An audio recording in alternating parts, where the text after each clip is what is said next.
Hello students, लिब्रस के online portal पर आपका स्वागत है। आज हम यहाँ एकत्रित हुए हैं हमारे अभिगत जो भी हमारे रविवार को हुए एसटी है उसके डिस्कशन के लिए। और मैं जन्मेजय पांडे आपके समक्ष आया हूँ इंग्लिश पोर्शन का डिस्कशन लेकर। तो आइए लेट ना करते हुए हम लोग चलते हैं। और यह वो डिस्कशन है जो अभी हमने 7 नवंबर 2021 को जो परीक्षा आयोजित की थी हमारे लिब्रस क्लासेस में, उस परीक्षा के डिस्कशन के लिए हम यहाँ आए हुए हैं। आइए शुरू करते हैं। तो पहला प्रश्न है, फिल द करेक्ट वर्ड्स। हमें यहाँ पर करेक्ट वर्ड्स को फिल करना था, जिसमें हमारे पास सेंटेंस दिया गया था, once upon a time there lived a dash king dash was very happy was very powerful and cruel। अब इसको सॉल्व करने के लिए हमारे पास कुछ चीजें नॉलेज में होनी चाहिए। जैसे पहली नॉलेज क्या है, ये दिमाग में रखना कि यहाँ पर हमें किसका किसका प्रयोग करना है। तो जाहिर सी बात है, ऑप्शन से देखकर के ये लग रहा है हमें पहली बार में आर्टिकल को फिलअप करना है और दूसरे में हमें कहीं ना कहीं रिलेटिव प्रोनाउन, जी हाँ, रिलेटिव प्रोनाउन को यहाँ फिल करना है। थोड़ा ध्यान दीजिएगा, जब भी हम ऐसा इस्तेमाल करते हैं तो थोड़ा सा हम यहाँ पे काम करते हैं once upon a time, once upon a time there lived, there lived। अब थोड़ा ध्यान देना है, ये कौन से राजा की बात की जा रही है। तो ध्यान दीजिएगा, ये वही राजा है जिसके बारे में कहीं भी ऊपर जिक्र नहीं किया गया है।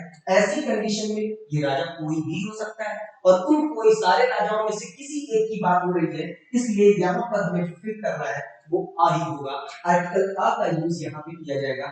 दूसरे में हमें यहाँ पर किसको फिल करना है, तो थोड़ा सा आप ध्यान दीजिएगा, यहाँ पे हमें उसको बैठाना है जो इस वॉज का हमारे सब्जेक्ट का काम करेगा। और इस वॉज का सब्जेक्ट बनाने के लिए हम लोग इस्तेमाल करते हैं तो हु एक ऐसा रिलेटिव प्रोनाउन है जो आपके किसी पर्सन के लिए आता है। ये पर्सन कौन है, ये किंग है। और यह किसी भी सेंटेंस में अगर रिलेटिव प्रोनाउन का काम कर रहा है तो उस रिलेटिव प्रोनाउन की जगह पर ये subject as a subject treat करेगा। तो जाहिर सी बात है यहाँ पर हमें हु का ही इस्तेमाल करना है। तो थोड़ा ध्यान दीजिएगा, इसका सही ऑप्शन होगा ए और हु, जो कि ऑप्शन डी है। यह हमारा पहला सवाल। इसी के साथ हम लोग पढ़ते हैं अगले सवाल की ओर। अगले सवाल की ओर बढ़ते हैं। तो अगला सवाल हमारा आता है फाइंड द एरर। एरर करना है तो जाहिर सी बात है हमें पहले कुछ रूल्स पता होने चाहिए। पहली चीज देखिएगा, there was a boys college. अब मैं यहां से आपको छोटी छोटी कुछ बातें बताऊंगा। पहली चीज ध्यान दीजिएगा, अगर हम इस्तेमाल करते हैं there as a subject, there को एज अ सब्जेक्ट अगर हम ट्रीट करें तो इसका नाम होता है इंट्रोडक्टरी सब्जेक्ट। Introductory subject. क्यों इसको इंट्रोडक्टरी बोला जा रहा है, इस वजह से क्योंकि यह कभी भी मेन सब्जेक्ट का काम नहीं करता, यह हमेशा अपने सब्जेक्ट को इंट्रोड्यूस कराता है। जी हाँ, इसके बाद जैसे कोई भी वर्ब दिया जाए, इज या आर दोनों का प्रयोग किया जा सकता है। और यह कैसे हम लोग निर्धारित करेंगे कि देयर के साथ इज लगाएं या देयर के साथ आस लगाएं, आम लगाएं, या देयर के साथ वाज लगाएं या देयर के साथ वर लगाएं। इसका निर्धारण हमेशा इन वर्ब के बाद, इन वर्ब्स के बाद आने वाला नाउन या प्रोनाउन करता है।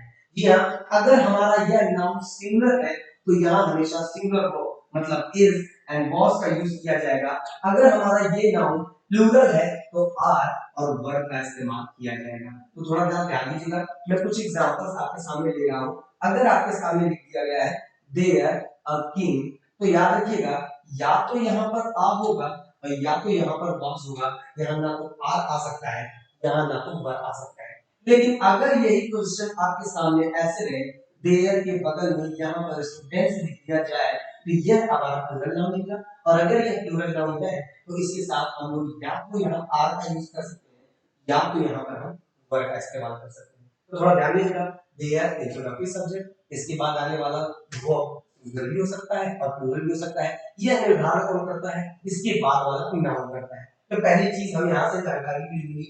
दूसरी चीज हमें जो सीखनी है वो यहाँ पे क्या है, एरर है। तो थोड़ा सा ध्यान दीजिएगा, इसमें एरर की हम लोग बात करें तो इसमें एरर पोर्शन कहां से निकल के आता है, ये पोर्शन जरा देखिएगा। यहाँ पे हम क्या कर रहे हैं, यहाँ पे हम पोजीशन दिखा रहे हैं, अधिकार दिखा रहे हैं। अगर किसी एक लड़के के कॉपी की बात होती तो हम लिखते बॉय में की बात एपोस्ट्रोफी एस और वहां पर हमने लिख दिया होता बॉयज कॉपी। अगर हमें किसी एक व्यक्ति के या एक आदमी के मान लिया गया पेन की बात की जाए तो हम सीधे क्या लिख सकते हैं, मैंस पेन की बात की जाएगी। लेकिन कुछ नाउन ऐसे होते हैं जिनका प्लूरल बनाने पर यहाँ हमेशा बॉयज का यूज किया जाएगा। जैसे गर्ल हो गया, गर्ल का भी प्लूरल बनाया जाएगा तो क्या लिखा जाएगा, गर्ल्स ही लिखा जाएगा।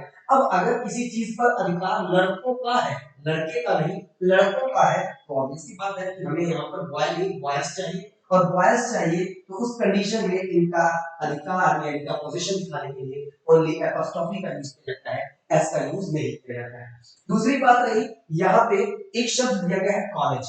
अब आप खुद सोच सकते हैं, अगर कॉलेज दिया गया है तो कॉलेज पर अधिकार हमेशा एक नहीं एक से अधिक लड़कों का होगा, तो इस वजह से यहाँ पे बॉयज की जगह पे ये बॉयज होना चाहिए, मतलब यहाँ पे बॉयज लिखने के बाद ओनली एपोस्ट्रोफी का यूज किया गया है तो ज्यादा। तो इसका मतलब यहाँ पर एरर किसमें होगा, तो ऑप्शन बी में एरर होगा, हो जाएगा there was a boys college in my village, मतलब मेरे गांव में एक लड़कों का कॉलेज खुला हुआ है या है, इसकी बात यहाँ पर की जा रही है। तो यहाँ पे आपको 2 पॉइंट मिल गए हैं। एक पॉइंट ये है कि देयर के बाद हमारा सिंगुलर वर्ब भी आ सकता है और प्लूरल वर्ब भी आ सकता है। फिर दूसरा पॉइंट ये मिलता है कि अगर हम कॉलेज की बात करते हैं, अगर हम स्कूल की बात करते हैं, अगर हम किसी हॉस्टल वगैरह की बात करते हैं तो इसके सामने बॉय नहीं ये बॉयज लगता है, गर्ल नहीं ये गर्ल्स का इस्तेमाल किया जाता है। ये बातें थोड़ी ध्यान रखनी है। फिर आगे बढ़ते हैं, क्वेश्चन नंबर 63। क्वेश्चन नंबर 63 है कि फाइंड द एरर। तो फाइंड द एरर की बात जब हम करते हैं तो इस फाइंड द एरर को हम लोग जब इस्तेमाल करेंगे तो थोड़ा ध्यान दीजिएगा, फाइंड द एरर का यूज हम कर रहे हैं none of the two girls entered in the classroom yesterday. अब ये बातें यहाँ पर थोड़ी ध्यान देनी है, यहाँ पे कुछ चीजें लिखी गई हैं जिनको आपको नोटिस करना है। मैं यहाँ पे बात कर रहा हूँ नन की। नन नन है क्या, तो नन एक डिस्ट्रीब्यूटिव, नन एक डिस्ट्रीब्यूटिव प्रोनाउन है, नन एक डिस्ट्रीब्यूटिव प्रोनाउन है। अब जरा बात कर लेते हैं कुछ डिस्ट्रीब्यूटिव प्रोनाउन की। डिस्ट्रीब्यूटिव प्रोनाउन होते क्या है, डिस्ट्रीब्यूटिव प्रोनाउन वह प्रोनाउन है जो किसी भी दशा में किसी काम को दिए गए लोगों में वितरित करने का, डिस्ट्रीब्यूट करने का काम करता है। जैसे कि हमारे पास कुछ शब्द हैं, जैसे ईच होता है, जैसे आइदर होता है, जैसे नाइदर होता है, ये सारे के सारे हमारे क्या कहलाते हैं, डिस्ट्रीब्यूटिव प्रोनाउन कहलाते हैं। तो ईच आइदर नाइदर को कब डिस्ट्रीब्यूटिव प्रोनाउन कहेंगे, जब इनके सामने हम लोग ऑफ लगा करके यहाँ कुछ प्लूरल नाउन का यूज कर दिया जाए, जैसे each of the boys, either of the boys, ये सारे के सारे शब्द जो है वो हमारे क्या कहलाते हैं, यहाँ पर लिखा गया जो सामने का शब्द है, जैसे कहां पर यूज किया गया है ईच का, आइदर का, नाइदर का, इन्हें हम डिस्ट्रीब्यूटिव प्रोनाउन कहेंगे। तो थोड़ा सा ध्यान दीजिएगा, यहाँ पर डिस्ट्रीब्यूटिव प्रोनाउन का प्रयोग कैसे किया जा रहा है, ऑफ लगा करके किया जा रहा है। लेकिन एक बात और यहाँ पर ध्यान देने योग्य है क्या, कि अगर हम ईच के तुरंत बाद, ईच के तुरंत बाद किसी सिंगुलर नाउन का प्रयोग, आइदर के तुरंत बाद, आइदर के तुरंत बाद किसी सिंगुलर नाउन का प्रयोग, अगर नाइदर के तुरंत बाद, नाइदर के तुरंत बाद किसी सिंगुलर नाउन का यूज कर दिया जाए तो इन्हें डिस्ट्रीब्यूटिव एडजेक्टिव कहा जाएगा, इन्हें डिस्ट्रीब्यूटिव एडजेक्टिव कहा जाएगा। तो थोड़ा सा ध्यान देने योग्य यहाँ बात यही कहती है कि ईच, आइदर, नाइदर के बाद अगर ऑफ लगा करके प्लूरल नाउन दिया जाए तो यह हमेशा बनेगा डिस्ट्रीब्यूटिव प्रोनाउन, और अगर ईच, आइदर, नाइदर के बाद तुरंत बाद सिंगुलर नाउन दे दिया जाए ये बनता है डिस्ट्रीब्यूटिव एडजेक्टिव। आइए हम अपने क्वेश्चन पे चलते हैं। यहाँ पर लिखा गया था none of the two girls, तो ध्यान दीजिएगा नाइदर कहता है कि ना तो ये ना तो ये, अर्थात ये दो लोगों के लिए यूज किया जाता है। तो जब दो लोगों के लिए हमें नाइदर यूज करना है तो यहाँ नन का यूज अनावश्यक है, नन का यूज यहाँ पर गलत हो जाएगा। तो पहला चीज ये यहाँ पे नन नहीं आएगा, यहाँ पे यूज किसका किया जाएगा, यहाँ पे यूज किया जाएगा नाइदर का, तो नन के स्थान पे नाइदर हो जाएगा, neither of the two girls. अब दूसरी बात करते हैं, दूसरी बात करते हैं तो दूसरी चीज आपको ये ध्यान देनी है कि यहाँ पे एक और गलती है, यहाँ पे एक शब्द लिख रहा होगा आपको एंटर।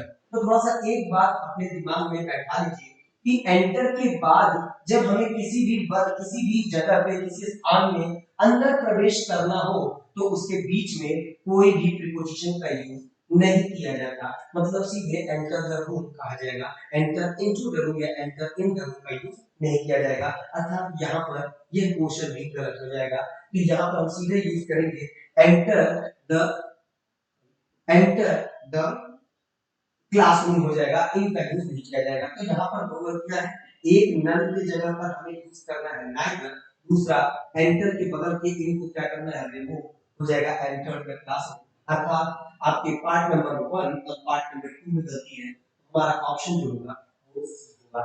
खैर आगे बढ़ते हैं अगले क्वेश्चन की ओर। अगले क्वेश्चन की ओर चलते हैं। Question number 64। क्वेश्चन नंबर 64 कहता है कि when the subject and the object are same then we use dash dash dash in the place of the object। इसका मतलब कह रहा है यदि कोई व्यक्ति कोई काम कर रहा हो तो काम कर रहा है तो वर्ब का डूअर होगा, और वर्ब के डूअर को हम कहते हैं सब्जेक्ट। वर्ब के डूअर को क्या कहा जाता है, सब्जेक्ट आ जाएगा। कह रहा है कि subject and the object are same, यह कब होगा, कैसे होगा। आइए मैं कुछ एग्जांपल के साथ आपसे बात करता हूं, थोड़ी देर में इसको समझने का प्रयास करते हैं। मान लिया गया कि आप सवेरे सवेरे स्नान कर करके, ये आप है, और ये आप सवेरे सवेरे स्नान करके कुछ काम कर रहे हैं, एक मिरर को देखने का काम कर रहे हैं। उस दशा में आप देखेंगे कि आपने एक काम किया, कौन सा काम, देखने का काम किया। तो चूंकि आप ही हैं इस देखने के काम को करने वाले, इसलिए आपको सब्जेक्ट कहा जा सकता है। मेरी बात समझ में आ रही होगी कि हम काम कर रहे हैं इसलिए हम क्या बन गए, सब्जेक्ट। और इस शीशे में देखेंगे तो किसको देखेंगे, तो शीशे में किसी और को नहीं, अपने आप को ही देखेंगे। तो अर्थात यहाँ काम किया जा रहा है और यहाँ काम रिसीव किया जा रहा है, तो ये प्लेस किसका होगा, ये प्लेस होगा हमेशा ऑब्जेक्ट का। और अगर ये ऑब्जेक्ट का प्लेस है और ये सब्जेक्ट का प्लेस है, और आप देखेंगे तो यहाँ पर जो व्यक्ति सब्जेक्ट बन रहा है वही व्यक्ति ऑब्जेक्ट के प्लेस पर भी पाया जा रहा है। अर्थात यहाँ पर सब्जेक्ट और ऑब्जेक्ट दोनों के दोनों सेम हो गए हैं। इसी दशा में हम लोग यूज करते हैं हमेशा ऑब्जेक्ट के प्लेस पर एक प्रोनाउन, जिसे कहते हैं रिफ्लेक्सिव प्रोनाउन। इसे क्या कहा जाता है, रिफ्लेक्सिव प्रोनाउन। तो रिफ्लेक्सिव प्रोनाउन का इस्तेमाल कहाँ करते हैं, जब कर्ता कोई काम करे, जब सब्जेक्ट हमारा किसी वर्ब को डन करेगा, उस वर्ब का असर अगर वापस उठा करके सब्जेक्ट पर पड़ने लगे, इसका अर्थ यह है कि अगर हमारे सेंटेंस का सब्जेक्ट ही ऑब्जेक्ट बन जाए, तो ऐसी दशा में हम लोग इस्तेमाल करते हैं रिफ्लेक्सिव प्रोनाउन का। अर्थात यहाँ पर हमें रिफ्लेक्सिव प्रोनाउन की तरफ थोड़ा ध्यान देना है। अब अगर रिफ्लेक्सिव प्रोनाउन के स्ट्रक्चर की बात की जाए, तो रिफ्लेक्सिव प्रोनाउन का स्ट्रक्चर कोई बहुत नहीं होता। रिफ्लेक्सिव प्रोनाउन हम अपने दैनिक जीवन में दिन भर में कम से कम 10 बार इसका प्रयोग करते हैं। रिफ्लेक्सिव प्रोनाउन कौन कौन से हैं, तो आपने जरूर जीवन में इस्तेमाल किया होगा अपने लिए, स्वयं के लिए, माई सेल्फ का, अपने लिए, हम लोगों के लिए, अपने खुद लोगों के लिए, वहां पे और सेल्फ का इस्तेमाल ध्यान दीजिएगा। अगर जब ये प्लूरल होता है तो ये सेल्फ ले लेता है, मतलब और सेल्फ का इस्तेमाल यहाँ पर किया जाएगा। अगर हमें इस्तेमाल करना होगा यू के लिए, तो यू के दो फॉर्मेशन होते हैं, एक होता है योर सेल्फ और एक होता है योर सेल्फ होता है। इसी प्रकार से हमारे पास कुछ और भी है, जैसे ही का बनता है हिमसेल्फ, ही का बनता है हर सेल्फ, सी के बाद आता है इट का बनता है itself, and the last one is themselves। थोड़ा सा ध्यान दीजिएगा इस चीज का कि हमें यहाँ पर लिखा है जो इतने शब्द लिखे गए हैं 8 शब्द, इन 8 शब्दों को हम लोग रिफ्लेक्सिव प्रोनाउन कहते हैं, जिसमें से पहले दो को फर्स्ट पर्सन कहा जाता है, दूसरे को second person of personal pronoun कहा जाएगा और तीसरे को थर्ड पर्सन कहा जाएगा।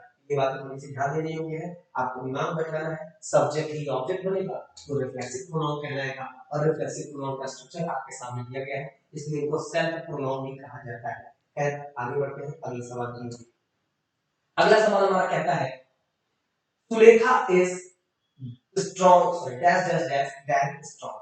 अब थोड़ा सा ध्यान देना है, कुछ चीजें आपको दिमाग में बैठानी है। हम जब पढ़ते हैं एडजेक्टिव, एडजेक्टिव का मतलब होता है ऐसा वर्ड जो किसी नाउन या प्रोनाउन को क्वालिफाई करेगा। क्वालिफाई का मतलब है उसके बारे में कोई एक्सप्लेनेशन देगा, उसके बारे में चीजें ऐड करेगा, बताएगा, कुछ भी बता सकता है, उसका शेप बता सकता है, उसका साइज बता सकता है, उसका कलर बता सकता है, अमाउंट, नंबर, कुछ भी बताने का काम कौन करता है, एडजेक्टिव करता है। अब बात करते हैं एडजेक्टिव की। एडजेक्टिव में एक पोर्शन हम पढ़ते हैं डिग्री ऑफ एडजेक्टिव। अगर हम बात करें डिग्री ऑफ एडजेक्टिव की, तो हमें कुछ चीजें ध्यान देने योग्य है। पहला तो ये डिग्री होता क्या है, तो डिग्री स्टैंड फॉर किसके लिए, तो क्वांटिटी के लिए। तो थोड़ा सा ध्यान दीजिएगा, क्वांटिटी मतलब क्या, परिमाण, परिमाण का मतलब मात्रा, किसकी मात्रा, एडजेक्टिव की मात्रा। यदि हमें किसी व्यक्ति के अंदर किसी एडजेक्टिव की मात्रा बतानी पड़ गई तो वहां पे हमें एक नया टॉपिक देखना पड़ता है, वो कौन होता है, डिग्री।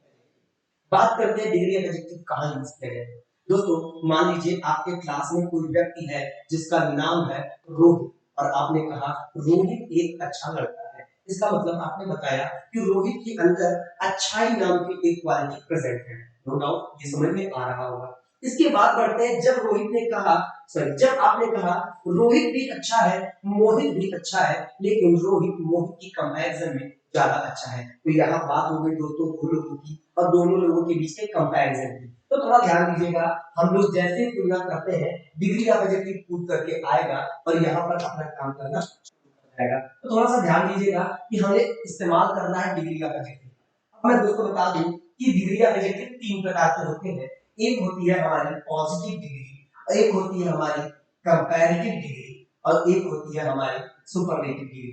आपने पढ़ा होगा कहीं आपके जीवन में ये चीजें आई होंगी कि पॉजिटिव क्या होता है, कंपैरेटिव क्या होता है, सुपरलेटिव क्या होता है। पॉजिटिव का मतलब होता है कि यह बताएगा कि किसी भी नाउन में किसी भी नाउन में कोई क्वालिटी प्रेजेंट है। जैसे मेरा दोस्त अच्छा है, तो अच्छे की अंग्रेजी गुड हो जाएगी। यहाँ पे तुलना नहीं कर रहे हैं, बस इतना बता रहे हैं मेरे दोस्त के अंदर एक क्वालिटी पाई गई है जिसे हम गुडनेस कहते हैं। तो गुड शब्द कौन सी डिग्री बनी दोस्तों, आपका पॉजिटिव डिग्री बना। कंपैरेटिव डिग्री की बात करें तो ये कहेगा जब दो लोगों को, मतलब कंपैरेटिव दो लोगों के लिए आता है, वो दो नाउन भी हो सकते हैं दोस्तों, तो दो यूनिट भी हो सकते हैं। तो जब दो लोगों के लिए आएगा तो ये गुड बन जाएगा हमारा बेटर, मतलब हम बताते हैं बेटर और आगे एक कंपैरेटिव वर्ड लगा देते हैं देन। याद रखना है कंपैरेटिव वर्ड कौन सा लगेगा, देन। सुपरलेटिव की बात करते हैं, सुपरलेटिव हमेशा बताता है कि यह हमेशा अपनी वैल्यू में मैक्सिमम होगा। It means good, better and best. ऐसे बैड का बना लिया जाए तो हमें मिलता है बैड, वर्स एंड वर्स्ट। तो थोड़ा सा ध्यान देना है आपको कि यहाँ पर हमें जो इस्तेमाल करने हैं शब्द, उन शब्दों को वर्डिंग में थोड़ा ध्यान दीजिएगा कि हमारा सुपरलेटिव डिग्री ये बन रहा है, ये हमेशा दो से अधिक के लिए इस्तेमाल किया जाएगा। कंपैरेटिव हमेशा दो के लिए, पॉजिटिव हमेशा बताएगा कि किसी नाउन के अंदर कोई क्वालिटी है। अब बात करते हैं यहाँ पे इस क्वेश्चन की। इस क्वेश्चन में डिग्री ऑफ एडजेक्टिव का ही यूज किया गया है दोस्तों। कैसे, आइए देखा जाए। तरह Sulekha is strong than strong. अब अगर आप सोच रहे होंगे कि यहाँ पर हम लोग लगा दें वाइजर, वाइजर देन स्ट्रॉन्ग, अगर ये सोच रहे हैं तो याद रखिएगा ये गलत सोच रहे हैं। रीजन क्या है मैं बताऊं। अभी मैंने बताया कि कंपैरेटिव डिग्री हमेशा दो लोगों के लिए आता है और wiser is a comparative degree. अगर ये कंपैरेटिव डिग्री है तो इसको भी दो लोगों के लिए आना चाहिए। ऐसी कंडीशन में यहाँ सुलेखा हमारे पास केवल एक व्यक्ति दिख रही है, तो यहाँ पर करते क्या है, यहाँ पे दोस्तों आपको एक चीज ध्यान देनी होगी कि जब हमें किसी एक ही नाउन की, मतलब नाउन की संख्या कितनी हो, एक ही नाउन की, और वहां पर कितनी क्वालिटीज, दो क्वालिटीज के बीच में अगर हमें तुलना करनी हो, कंपैरिजन करना हो, तो हम उसको करते कैसे।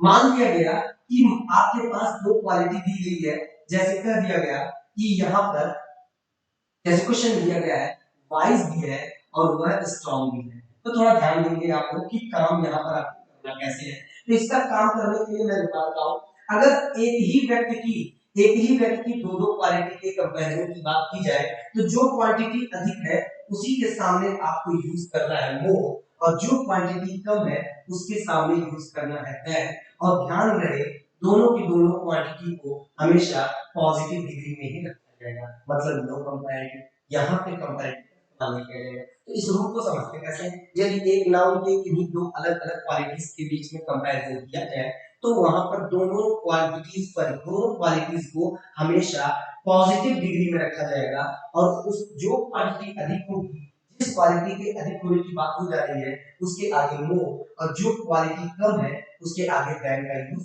किया जाएगा। तो थोड़ी सी बातें आपको ये ध्यान देनी है। अब इस हिसाब से दोस्तों आपको दिमाग में बैठ रहा होगा कि यहाँ पे कौन सा ऑप्शन सही होना चाहिए। तो अगर हम लोग देखें तो यहाँ पर इस्तेमाल किया गया wise and it is a positive degree, और यहाँ पर इस्तेमाल किया गया मोर जो कि सुटेबल हमारा आंसर होगा। आगे बढ़ते हैं अगले क्वेश्चन की, अगले क्वेश्चन की ओर बढ़ते हैं। नंबर 66, 66 कहता है विनय एंड मुकेश आर इंटेलिजेंट, मतलब विनय और मुकेश दो व्यक्ति हैं जो कैसे बुद्धिमान है, student, but the dash dash dash is more intelligent then the dash dash. अब इसमें सुटेबल क्या भरा जाएगा, इसके लिए भी कुछ नियम आपको दिमाग में बैठाने चाहिए। यदि हमें दो लोगों की बात करनी हो और आपको बताना है ये इसका नाम ए है, इसका नाम बी है, आपको बताना है आगे वाला, तो आगे वाला या पहले वाला, इसके लिए यह कौन होगा ए, और आपको बताना है बाद वाला, तो बाद वाला या पीछे वाला वो कौन होगा बी। इसका मतलब ये कौन है, ये है हमारा आगे वाला, और ये कौन है, ये है हमारा पीछे वाला या बाद वाला। तो थोड़ा सा ध्यान देना है आपको, अगर आपको बताना है पहले वाला तो भी हम इस्तेमाल करते हैं इसका ए वाले के लिए, और अगर हमें बताना है बाद वाला तो भी हम इस्तेमाल करते हैं बी के लिए। तो थोड़ा सा ध्यान देना है इन्हीं दोनों शब्दों के लिए अगर हम बात करते हैं तो यहाँ दो शब्द लिए जाते हैं, एक होता है फॉर्मर और एक होता है लेटर। तो थोड़ा सा ध्यान देना है आपको कि जब हम इस्तेमाल करते हैं former FORMER and latter, latter मतलब LATTER, इन दोनों का यूज हमेशा आगे वाले और पीछे वाले या पहले वाले बाद वाले के लिए किया जाएगा। तो थोड़ा सा आपको ये ध्यान देना है फॉर्मर का इस्तेमाल या लेटर का इस्तेमाल दो लोगों के लिए, फॉर्मर का यूज किया जाता है पहले वाले के लिए और लेटर का इस्तेमाल किया जाता है हमेशा बाद वाले के लिए। तो इस कंडीशन में यहाँ पर भी दो लोग है, विनय एंड मुकेश है, तो विनय एंड मुकेश इन दोनों लोगों के लिए बात की जा रही है, यहाँ यूज किया जाएगा लेटर और फॉर्मर का। फर्स्ट एंड लास्ट ये यूज किया जाता है दो से अधिक चीजों के पहले और अंतिम के लिए, यहाँ फर्स्ट एंड फॉर्मर का इस्तेमाल किया जाएगा, किसके लिए, फर्स्ट का इस्तेमाल पहले के लिए और फॉर्मर का इस्तेमाल पहले वाले के लिए, फॉर्मर एंड लास्ट का इस्तेमाल पहले वाले और अंतिम के लिए, जो कि पूरी तरह से गलत होगा। याद रखिएगा इसका सही आंसर क्या होगा, इसका सही आंसर होगा option D, farmer and later के फॉर्म में होगा। तो थोड़ा सा ध्यान देना है, दो लोगों के लिए अगर आपको क्रम बताना होगा तो वहां पे हम फॉर्मर और लेटर करेंगे। आगे बढ़ते हैं क्वेश्चन नंबर 67। 67 कहता है my wife has been working dash dash dash 5 o'clock this morning। अब थोड़ा सा ध्यान दीजिएगा यहाँ पर किसका प्रयोग करना है। अगर आप बताते हैं my wife has been working, मतलब has आया है, has के बगल में been आया है, and the verb to verb food form, मतलब ये verb का कौन सा फॉर्म, food form, ये ing फॉर्म है। तो इस दशा में आप कहते हैं इसका सेंटेंस, इस सेंटेंस का टेंस क्या होगा, तो इस सेंटेंस का टेंस होगा प्रेजेंट परफेक्ट। तो थोड़ी सी बातें आपको ध्यान देनी है।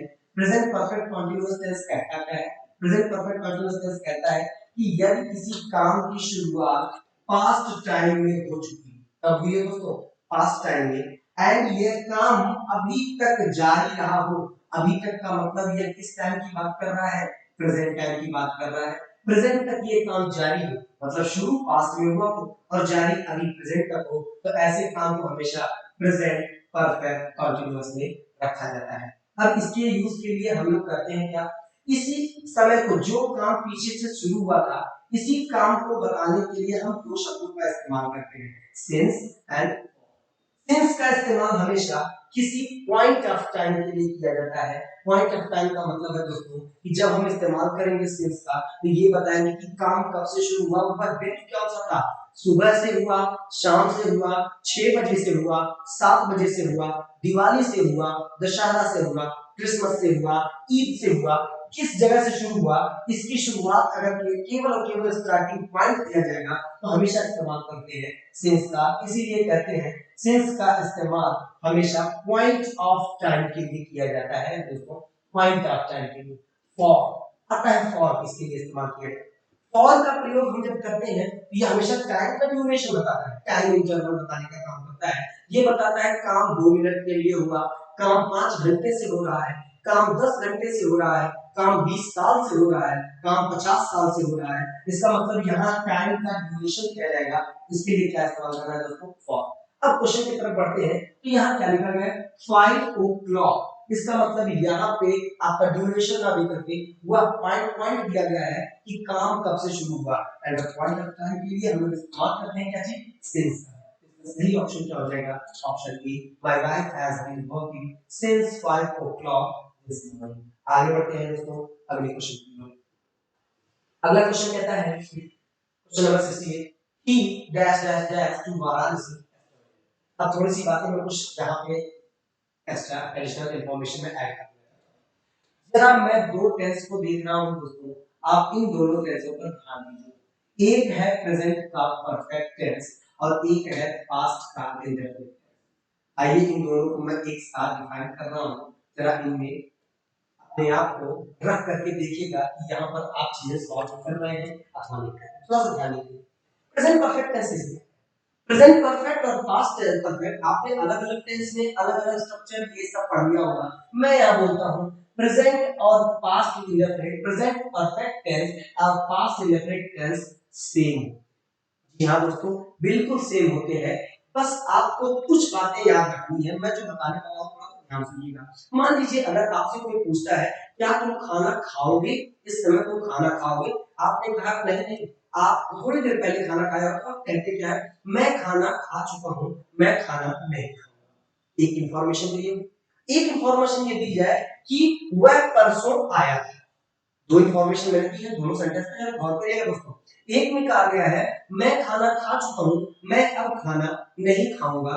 दूसरे में बोल रहा है वह परसों आया था। इसका मतलब क्या हुआ, एक में कहा जा रहा है कि काम मैंने कुछ देर पहले कर लिया है और उसका प्रभाव अभी तक है, जिसकी वजह से मैं अब खाना नहीं खाऊंगा। इसका मतलब काम बीते समय में हो चुका है और इसका प्रभाव प्रेजेंट टाइम तक दिखाया जा रहा है। तो जब यह काम करना होगा दोस्तों तो हमेशा इस्तेमाल करते हैं प्रेजेंट, इसीलिए इस्तेमाल किया जाता है। मैं खाना खा चुका हूं, मैं अब नहीं खाऊंगा, तो वहां पे खाना खा चुका हूं के लिए क्या इस्तेमाल करते हैं, प्रेजेंट।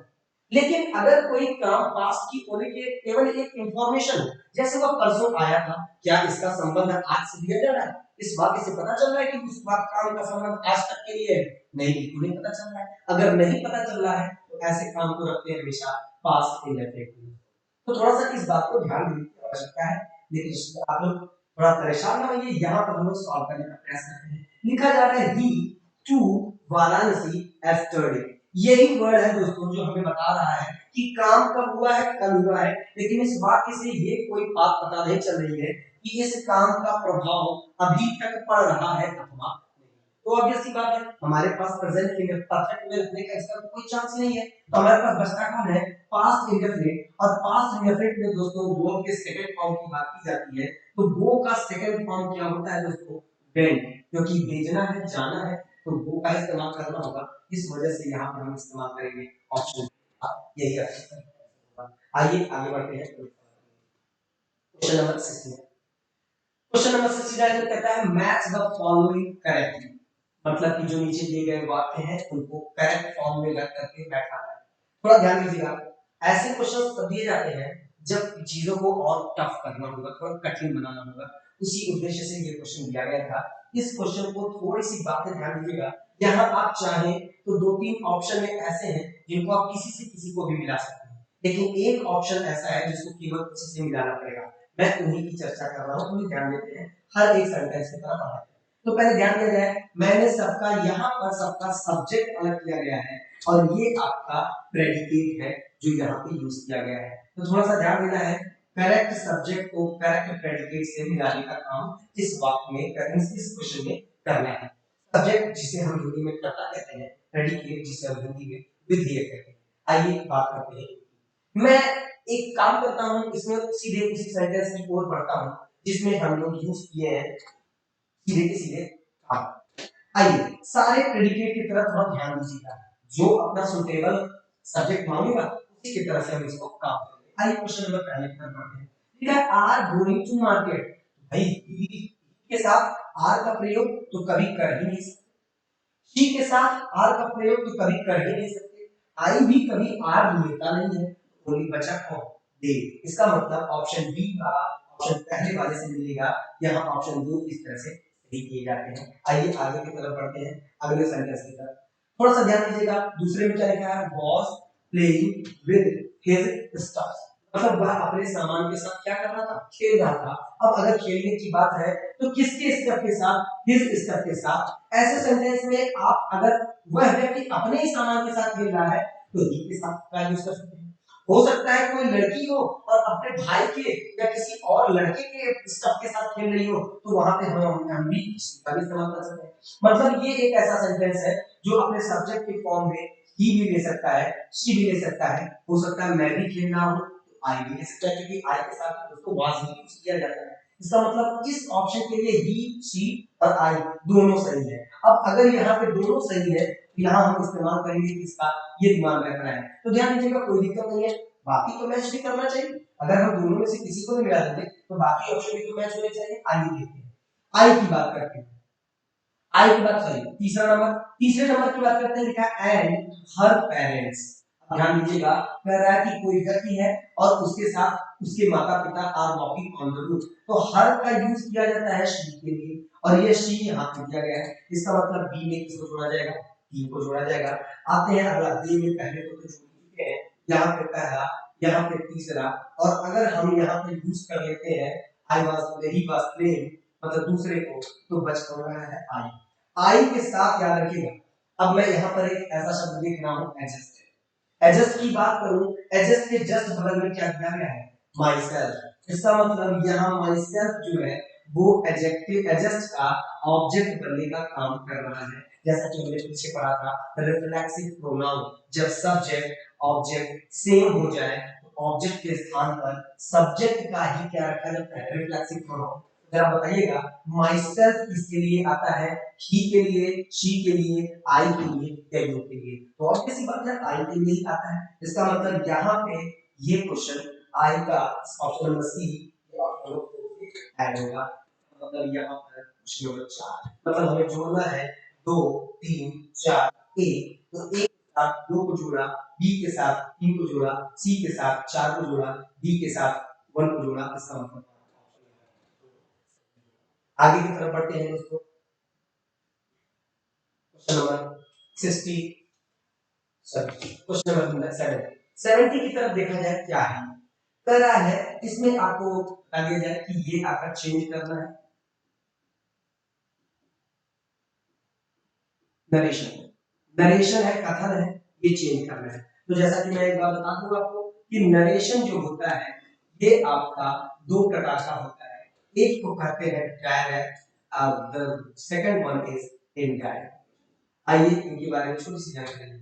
डायरेक्ट नरेशन वो नरेशन होता है, वो कथन होता है जो कि किसी वक्ता के द्वारा बोला गया हो और उसकी बातों को हूबहू उसी के लैंग्वेज में उतार दिया जाए, तो ऐसी को हम लोग डायरेक्ट नरेशन कहते हैं। जैसे अगर कोई व्यक्ति मेरे पास आए और बोले कि मैं जा रहा हूँ, और मैंने भी वही लिखा कि मैं, उसने मुझसे कहा क्या कि मैं जा रहा हूँ, और यहाँ पर जो लिखूंगा के अंदर वो हमारा कौन सा नरेशन होगा दोस्तों, तो डायरेक्ट नरेशन होगा। मतलब डायरेक्ट नरेशन में किसी स्पीकर के द्वारा बोले गए बातों को हूबहू उसी के लैंग्वेज में दर्शा दिया जाता है, जिसे हम क्या कहते हैं, डायरेक्ट नरेशन कहते हैं।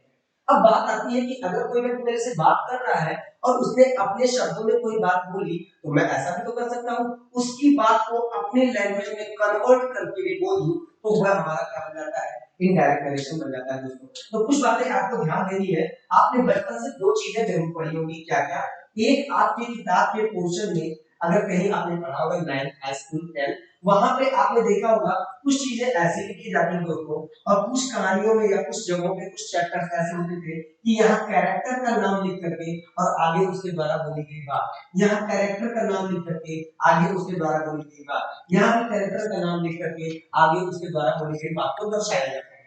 तो आप देख करके पता पा रहे होंगे कि आपका सेट ए या सेट बी में से कौन सा जिसमें नरेशन डायरेक्ट को दर्शाया जा रहा है, मतलब डायरेक्ट का मतलब हो गया व्यक्ति के द्वारा बोली गई बात को वो उसी के लैंग्वेज में, तो ऑप्शन बी। इसका मतलब ये हमारा डायरेक्ट नरेशन हुआ, और ये स्टोरी है, स्टोरी हमारी अक्सर इनडायरेक्ट नरेशन में लिखी जाती है दोस्तों। इसका मतलब क्या हुआ कि डायरेक्ट और इनडायरेक्ट आते हैं। अगर यहाँ पे बात करते हैं इसको इनडायरेक्ट नरेशन में समझा जाए, तो कुछ चीजें आपको ध्यान देनी है। यहाँ शुरू हो रहा है let me do what I like, इसको हम लोग को जब बनाना होगा इनडायरेक्ट नरेशन में, तो इसकी कुछ चीजें आपको ध्यान देनी है। ऐसी कंडीशन में यहाँ पर क्या किया जा रहा है, विश किया जा रहा है, अपनी इच्छा जाहिर की जा रही है, तो यहाँ हो जाएगा यू विश्ड, हो जाएगा सीधे यू विश्ड, और यहाँ पर इस इन्वर्टेड कॉमा को रिमूव करते हैं तो बीच में कन्वेंशन के तौर पे दैट का यूज किया जाता है। अब लेट से शुरू होने वाले शब्दों के कई प्रकार होते हैं, इस प्रकार में हम लोग को देखना है लेट के बाद आए हुए ऑब्जेक्ट को, लेट के बाद आए हुए ऑब्जेक्ट को, और ये कौन है, मी, मी का मतलब फर्स्ट पर्सन, और फर्स्ट पर्सन का यूज हमेशा फर्स्ट पर्सन का चेंज हमेशा आपके रिपोर्टिंग स्पीच के सब्जेक्ट के द्वारा किया जाता है। तो सब्जेक्ट में कौन है, यू का इस्तेमाल किया गया है, इस वजह से यहाँ भी किसका इस्तेमाल किया जाएगा, यू का इस्तेमाल किया जाएगा। इसका मतलब हो जाएगा यू दिस दैट यू, और लेट से बनाने वाले शब्दों को कुछ काम किया जाता है।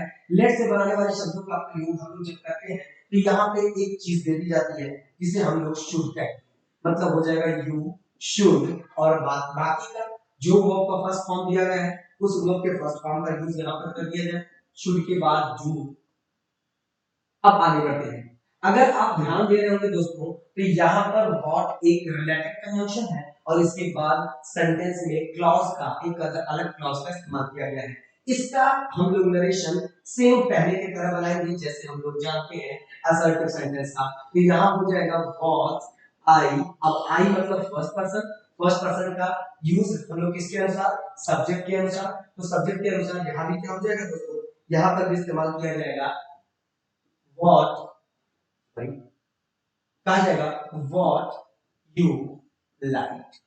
तो लाइक का लाइक क्यों हुआ, क्योंकि यहाँ पर लाइक हमारा प्रेजेंट की इंडेफिनिट में है और प्रेजेंट इंडेफिनिट को पास्ट इंडेफिनिट में चेंज किया जाता है। तो इसका सही शुद्ध रूप से इनडायरेक्ट वर्जन होगा you wish that you should do what you like. इसी वजह से पहला ऑप्शन हमारा पूरी तरह से सही होगा दोस्तों। फिर बात करते हैं नेक्स्ट क्वेश्चन की ओर। नेक्स्ट क्वेश्चन की ओर बात करते हैं। क्वेश्चन नंबर 7 17 में कहता है Mohini said to Shweta you are my best classmate. अब अगर इसका हम लोग बनाते हैं नरेशन, इसका इनडायरेक्ट स्पीच बनाते हैं तो फिर वही काम करना है। मोहिनी सेड टू के बाद ऑब्जेक्ट दिया गया है तो सेड टू को कन्वर्ट कर देंगे टोल्ड में। इसका मतलब हो जाएगा मोहिनी टोल्ड श्वेता। यहां तक के लिए सही जा रहा है। आगे देखते हैं, इन्वर्टेड कॉमा हटाते हैं, यूज करते हैं कंजंक्शन दैट का यूज किया गया। ये कौन सा पर्सन है, सेकंड पर्सन। सेकंड पर्सन को रिपोर्टिंग के ऑब्जेक्ट के अनुसार चेंज किया जाएगा, मतलब यू चेंज होगा अकॉर्डिंग टू श्वेता। और यहाँ पर यूज करना है सब्जेक्टिव केस, तो श्वेता के लिए हम लोग इस्तेमाल करते हैं शी, या शी का भी इस्तेमाल किया गया है। आगे लिखा गया है वॉज, तो वॉज का प्रयोग करते हैं। वॉज का प्रयोग करने के लिए यहाँ पर इसलिए वॉज का प्रयोग किया गया है क्योंकि ये सेंटेंस देखा जाए तो आर लिखा गया है। आर का मतलब होता है प्रेजेंट का इंडेफिनिट। यहाँ प्रेजेंट इंडेफिनिट को पास्ट इंडेफिनिट में चेंज किया जाएगा, तो यहाँ पे यूज किया जाएगा वॉज का, तो हो जाएगा she was her best classmate. अब थोड़ी सी बातें आपको मैं यहाँ पर बता दूं, कुछ एक्स्ट्रा इंफॉर्मेशन इस चीज की। मैं यहाँ पर आपको दिख रहा होगा best classmate. Best classmate, best is a superlative degree. Best is a superlative degree, और इस सुपरलेटिव डिग्री के पहले हमने पढ़ा है हमेशा किसका प्रयोग, द का प्रयोग। सुपरलेटिव के पहले द का प्रयोग किया जाता है। लेकिन ध्यान रहे अगर सुपरलेटिव के पहले किसी डिमॉन्स्ट्रेटिव एडजेक्टिव का, ध्यान समझिए सुनिएगा इस चीज को, डिमॉन्स्ट्रेटिव एडजेक्टिव का अथवा डिस्ट्रीब्यूटिव एडजेक्टिव का, अथवा डिस्ट्रीब्यूटिव एडजेक्टिव का, या फिर कहा जाए पॉजेसिव एडजेक्टिव का इस्तेमाल कर दिया जाता है। कौन कौन से, डिमॉन्स्ट्रेटिव एडजेक्टिव, डिस्ट्रीब्यूटिव एडजेक्टिव और पॉजेसिव एडजेक्टिव का इस्तेमाल अगर किसी सुपरलेटिव डिग्री के पहले कर दिया जाए तो उस सुपरलेटिव डिग्री के पहले के द को रिमूव कर दिया जाता है। तो इस वजह से यहाँ पे बेस्ट के पहले द का इस्तेमाल नहीं किया जाएगा। यहाँ बेस्ट के पहले हर का इस्तेमाल, हर यहाँ पर बेस्ट के पहले द का इस्तेमाल किया गया होगा। इस वजह से यहाँ पर एक सेंटेंस ये लिखेगा बेस्ट के पहले द का इस्तेमाल, इस वजह से ये लिखा हो जाएगा, हो जाएगा। तो थोड़ी सी बातें आपको ध्यान देनी है कि आपको इस्तेमाल ऐसा करना है।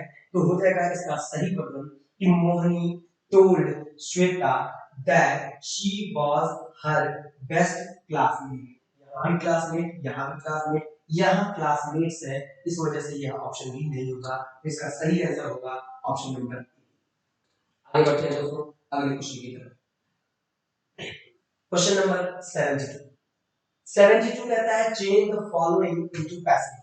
पैसिव वॉइस में चेंज करना है। लिखा है हैव यू चीटेड, इंटरोगेटिव है, और इंटरोगेटिव में भी कौन सा, यस या नो टाइप। यस या नो टाइप को बनाने के लिए काम वही करनी है आपको, ऑब्जेक्ट को सब्जेक्ट बनाना है, सब्जेक्ट को ऑब्जेक्ट बनाना है, बाकी नए वाले सब्जेक्ट के अकॉर्डिंग वर्ब का चेंज करना है। टेंस में चेंजेस नहीं करने हैं, ध्यान दीजिएगा, यही गलती हम करते हैं। पैसिव वॉइस में हमेशा हम लोग ये गलती करते हैं, टेंस में चेंज करने लगते हैं। तो थोड़ी सी बातें आप अपने दिमाग में रिमाइंड करिएगा कि जब भी हम इस्तेमाल करते हैं नरेशन का तो टेंस में चेंजेस नरेशन में किए जाते हैं, वॉइस में कभी भी टेंस में चेंजेस नहीं किए जाते हैं। आइए इसका बनाया जाए। तो पहले तो हमें ऑब्जेक्टिव केस में दिख रहा है मी, तो इसको बनाने का काम करते हैं। ये बनेगा I as a subject, subject बनेगा।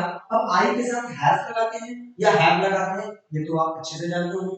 हैव का यूज किया जाता है, इसलिए इसके पहले, क्यों पहले मैं लिख रहा हूं, क्योंकि ये इंटरोगेटिव सेंटेंस है। अगर इंटरोगेटिव सेंटेंस बनाना है तो सब्जेक्ट के पहले हेल्पिंग वर्ब को देना जरूरी है, नेसेसरी है। तो इस वजह से हैव का यूज इसके पहले किया जाएगा, मतलब हैव आई। आगे काम करते हैं। इस चीजें को तो थर्ड फॉर्म में जाना ही है भाई, जाहिर सी बात है। अगर हम पैसे बना रहे हैं तो हमें थर्ड फॉर्म का इस्तेमाल करना ही होगा। बाकी हम लोग इस्तेमाल करते हैं जब इसका बनाया जाता है। हैव के लिए एक नया शब्द यहाँ पे दिया जाता है बी, तो हो जाएगा हैव आई बी चीटेड, और लास्ट में यू को बाय लगा करके बाय यू कर दिया जाता है। यहाँ पर देखेंगे कौन सा ऑप्शन सही होगा दोस्तों, यहाँ हो जाएगा have I be cheated by you, option number A. आगे बढ़ते हैं।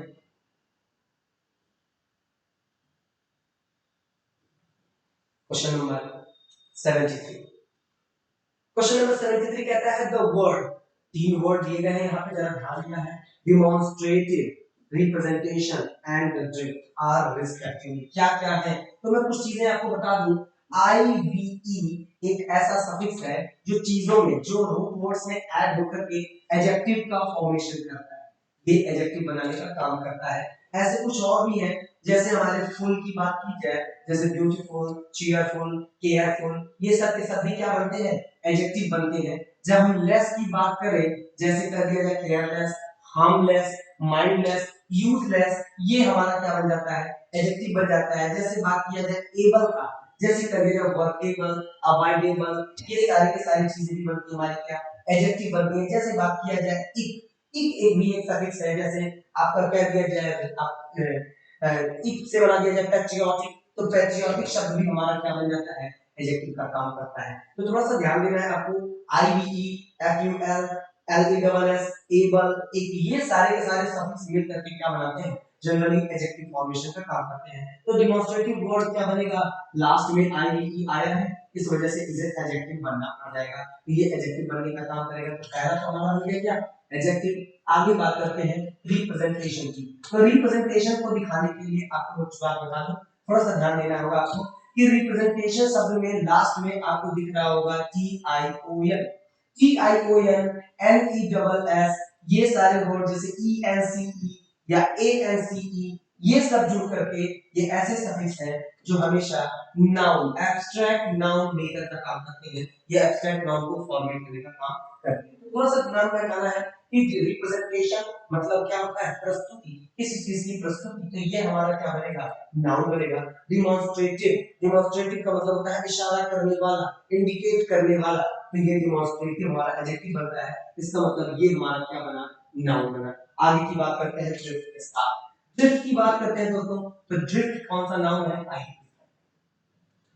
ड्रिफ्ट का मतलब होता है सरकना, का मतलब किसी एक सरफेस पर किसी एक चीज का यूं ऐसे स्लिप करना ही क्या कहलाता है, ड्रिफ्ट कहलाता है। जैसे अगर किसी पेन को, किसी लकड़ी को पानी में डाल दिया जाए तो पानी में भी वो ड्रिफ्टिंग करता है। आप बाइक चलाते हैं, बाइक चलाते समय अगर कहीं शार्प मोड़ आ जाए, उस शार्प मोड़ पर मोड़ते ही आपकी गाड़ी का ब्रेक लेते ही आपकी गाड़ी का पिछला टायर जरूर हल्का सा स्लिप करता है, वो ही ड्रिफ्ट कहलाता है। तो ड्रिफ्ट इज अ नाउन जो कि बना हुआ है किससे, ड्राइव से। तो ड्राइव इज एक्शन वर्ब, ये आपका बनाता है ड्रिफ्ट।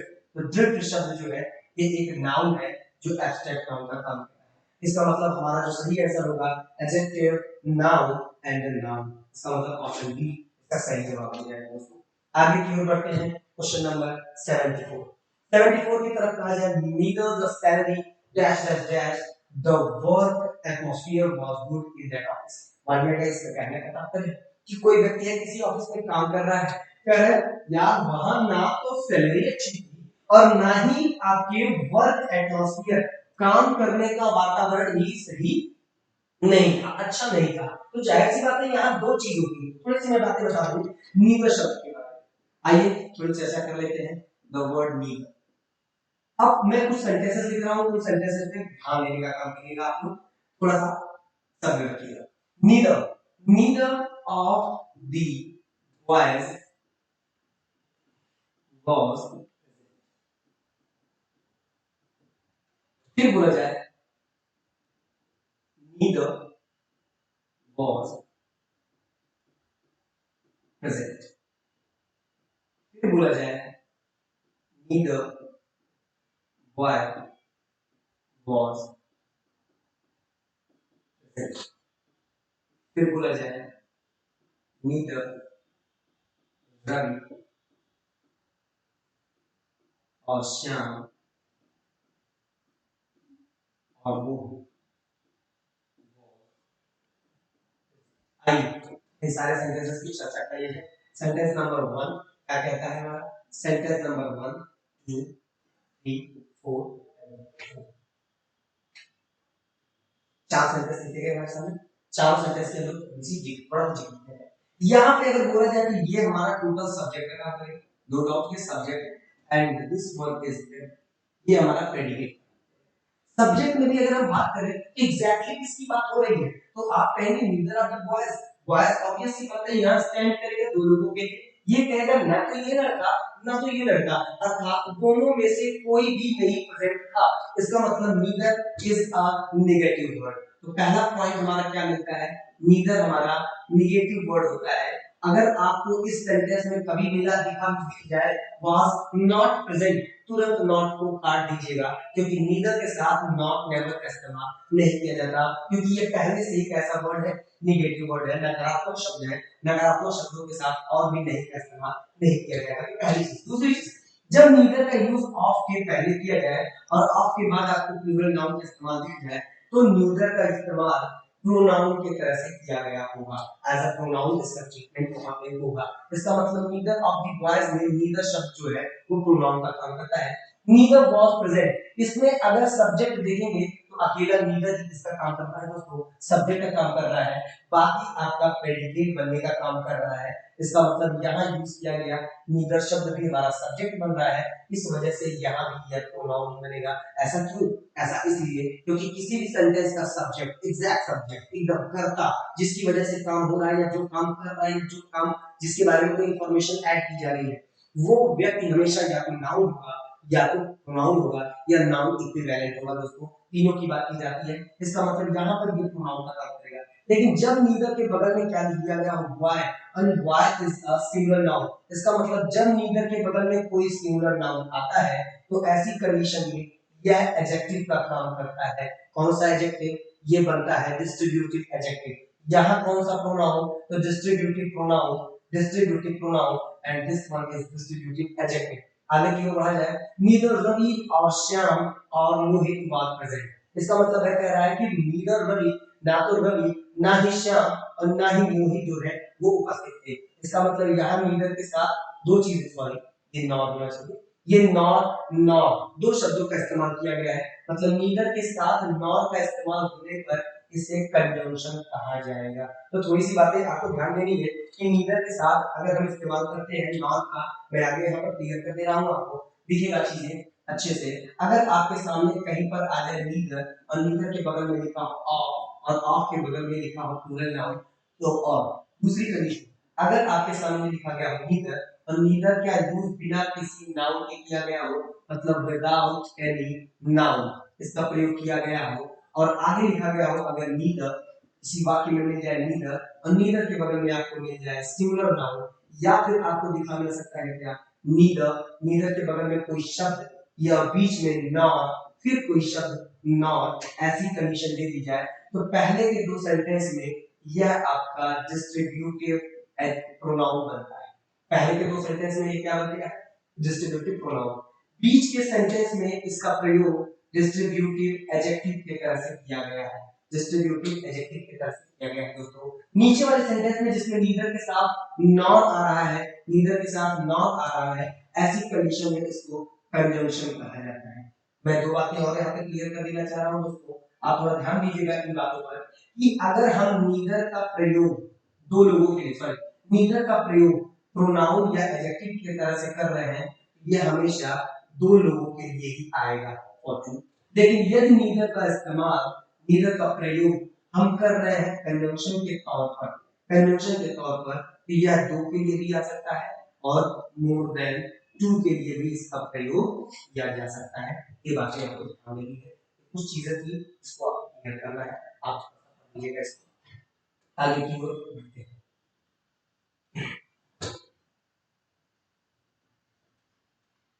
आगे बढ़ते हैं क्वेश्चन नंबर 75।